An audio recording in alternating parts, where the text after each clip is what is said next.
Hello guys, कैसे हैं आप। Welcome back to literature information. हम लोग डिस्कशन कर रहे थे होमी के भाभा के ऊपर और उनकी हम लोग इन चीज़ों के ऊपर डिस्कशन कर रहे थे। हम लोग जानते हैं कि होमी के भाभा पोस्ट कॉलोनियल थ्योरिस्ट हैं। इनके हम लोगों ने 2 लेक्चर्स डिस्कस कर लिए हैं, जिनमें फ़र्स्ट लेक्चर के अंदर मैंने ओवरव्यू दिया था आप लोगों को कि इनके की टर्म्स कौन कौन से इन्होंने यूज़ किए हैं अपनी बुक्स के अंदर और वैसे पोस्ट कॉलोनियल थ्योरी के अंदर। और उसके अलावा सेकंड लेक्चर के अंदर हमने नोशन ऑफ हाइब्रिडिटी को डिस्कस किया था। और आज हम इनके ये 3 टॉपिक्स पढ़ेंगे, notion of mimicry, notion of एम्बिवलेंस और नोशन ऑफ बाइनरिज्म। और आज हम लोग होमी के भाभा का दी एंड कर देंगे, ठीक है।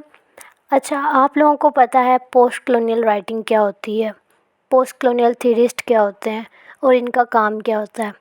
ये लोग सिंपली आफ्टर इफ़ेक्ट्स ऑफ कॉलोनियलिज़म के ऊपर बात करते हैं कि कॉलोनियलिज़म के बाद हम लोगों का जो थर्ड वर्ल्ड है उनके क्या हालात हैं। उसके अलावा बाज़ थ्योरिस्ट ने कॉलोनाइज़र्स के ऊपर भी बात की, बाज़ ने कॉलोनाइज्ड के ऊपर भी बात की।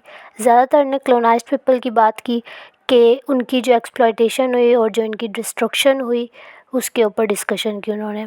जो होमी के भाभा हैं इन्होंने भी इसी तरह दोनों को लिया है, साथ साथ लेकर चले दोनों को ये।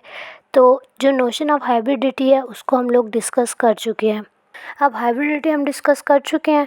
मिमिक्री की आप लोगों को समझ तभी आएगी जब हाइब्रिडिटी की समझ आएगी, क्योंकि हाइब्रिडिटी और मिमिक्री जो है ये मिलते जुलते हैं। हाइब्रिडिटी का लेक्चर अगर आप लोगों ने नहीं लिया तो पहले वो समझ लीजिए, फिर आप लोग इसको समझिए। अब मिमिक्री और हाइब्रिडिटी आपस में मिलते जुलते कैसे हैं। वो ऐसे कि हाइब्रिडिटी को कहा जाता है कि ये मिमिक्री के रिज़ल्ट में ही हमारे सामने आई है। मिमिक्री क्या होता है, मैंने आपको ओवरव्यू के अंदर बताया था कि किसी की नकल उतारना, सेम टू सेम बिल्कुल उनका लैंग्वेज, उनके मैनर्स, उनके नॉर्म्स एंड ट्रेडिशंस, उनका कल्चर सब कुछ फॉलो करना। तो ये होती है मिमिक्री। चाहे आप लोग लव के अंदर करें, आप अगर किसी के फ़ैन हैं आप उसको इसलिए अडॉप्ट कर रहे हैं, चाहे आप लोग इस तरह करें जिस तरह कॉलोनाइज्ड पीपल ने कॉलोनाइजर्स को फॉलो किया था। उन्होंने मिमिक्री क्यों की कि वो लोग चाहते थे उनकी तरह सुपीरियर बनना। उनका क्या डिस्कोर्स सेट किया गया था कि वो इन्फीरियर पीपल है, वो सुपीरियर बनना चाहते थे। उन लोगों ने उनकी मिमिक्री करनी शुरू कर दी। अब मैंने आपको बताया ये 2 वे प्रोसेस भी हो सकता है, चाहे आप लोग नेगेटिव वे में मिमिक्री कर रहे हो, चाहे आप लोग अच्छे वे में कर रहे हो कि आप लोग एक फ़ैन है किसी के, फॉर एग्ज़ाम्पल किसी एक्टर के फ़ैन है, आप उसको फॉलो कर रहे हैं।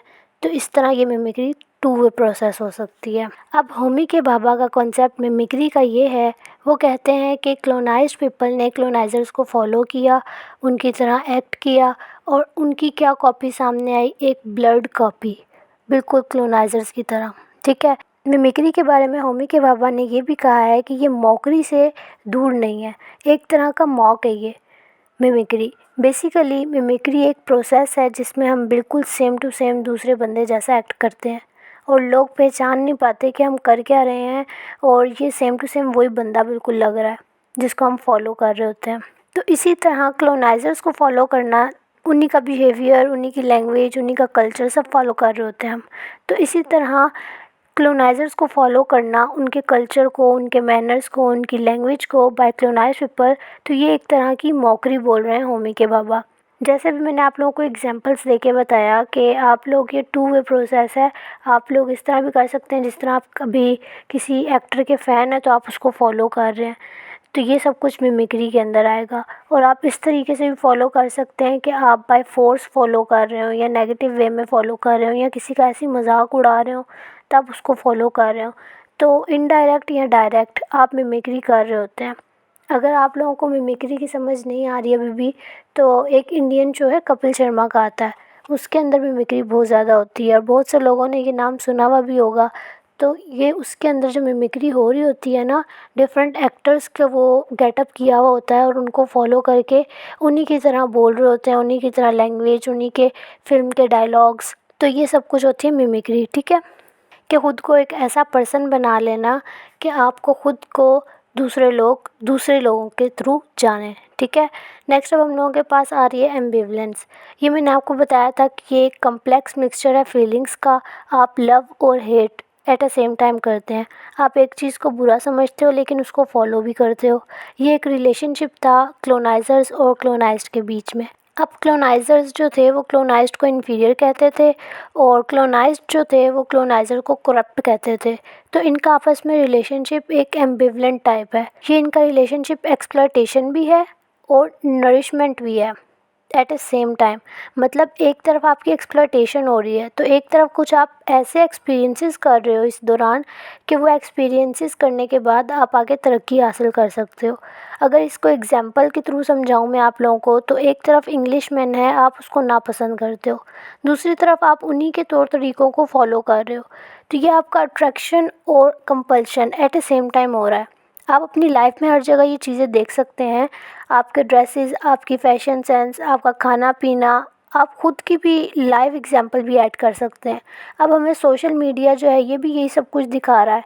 अब आजकल वो एक टेबल यूज़ हो रहा है जिस पर लोग रख कर खाना लेकर आते हैं। तो ये क्या है? ये तौर तरीके कहाँ से आए? ये कॉलोनाइज़र्स के हैं जिनको हम फॉलो कर रहे हैं। तो ये होती है एम्बिवलेंस और ये होता है ambivalent relationship between colonizers and colonized. Next हम लोग डिस्कस करेंगे नोशन ऑफ बाइनरिज्म। ये 4 कॉन्सेप्ट थे: notion of mimicry, notion of ambivalence, notion of binarism और नोशन ऑफ हाइब्रिडिटी, जो बहुत इंपॉर्टेंट है होमी के भाभा के। जो बाकी इसके कॉन्सेप्ट है ना, कल्चरल डाइवर्सिटी, कल्चरल डिफरेंसेस और थर्ड वर्ल्ड और थर्ड स्पेस, ये सारी चीज़ें ये इसी के साथ रिलेट करके आप लोग इसके अंदर लिख सकते हैं, जो मैंने आपको ओवरव्यू के अंदर ऑलरेडी एक्सप्लेन कर दी है। जो नोशन ऑफ बाइनरिज्म है इसका क्या मतलब है कि कम्बिनेशन ऑफ टू थिंग्स, मतलब अ पेयर, डुअलिटी। ये एक वाइडली यूज़ होने वाली टर्म है पोस्ट कॉलोनियल थ्योरी के अंदर और आपको इसके बहुत मीनिंग्स दिखेंगे पोस्ट कॉलोनियल थ्योरी के अंदर। बस आप लोगों ने ये याद रखना है कि बाइनरिज्म का मतलब है दो चीज़ों का कम्बिनेशन। जैसे मैं आपको एक एग्जांपल दूँ तो क्लोनाइज़र और क्लोनाइज्ड के ऊपर हम बात कर रहे हैं, दोनों अपोजिट रिलेशनशिप हैं। तो इन दोनों की जो अपोजिटनेस है ये हम लोगों को यहाँ पर इसकी बात हो रही है बाइनरिज्म के अंदर।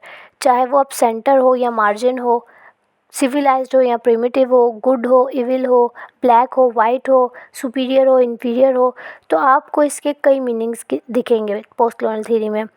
बेसिकली मीनिंग इसका यही है, क्लोनाइज़र और क्लोनाइज्ड के आपस का रिलेशनशिप। और जो मीनिंग जिसके ऊपर बात हो रही होगी ना, स्ट्रक्चरली अगर उसका हिसाब लगाएं तो वो दोनों मीनिंग्स जो हैं आपस में रिलेटेड होंगे। ठीक है।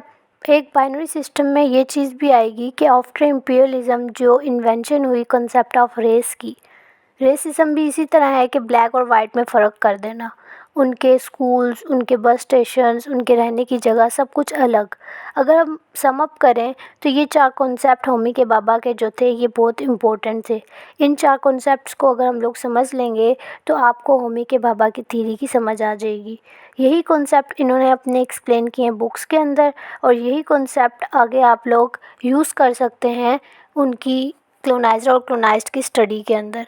चाहे उन्होंने कल्चरल डिफरेंसेस की बात की है, चाहे उन्होंने मिमिक्री की बात की है, चाहे हाइब्रिडिटी की बात की है, तो ये आपस में मिलते जुलते कॉन्सेप्ट्स हैं।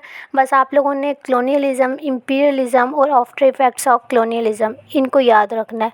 और मैंने इन सारे टॉपिक्स के ऊपर वीडियोस बनाई हुई हैं, तमाम कॉन्सेप्ट मैंने आप लोगों को समझाए हुए हैं। बस आप लोग इन कॉन्सेप्ट्स को यूज़ कर सकते हैं ऐसे ही के साथ नॉवल का या शॉर्ट स्टोरी का या किसी अदर राइटर का आप रेफरेंस डाल दें। तो इस तरह करके आप अपने पेपर को या असाइनमेंट को अच्छे से एक्सप्लेन कर देंगे और जो क्वेश्चन आपसे पूछा गया होगा उसको भी आप अच्छे से अवेल कर सकेंगे। तो that's all for today. Hope so आप लोगों को लेक्चर की समझ आई होगी। मिलते हैं नेक्स्ट लेक्चर के अंदर, तब तक अपना ख्याल रखें। वीडियो पसंद आए तो वीडियो को लाइक करें, शेयर करें और चैनल को सब्सक्राइब करना मत भूलिएगा। अल्लाह हाफिज़।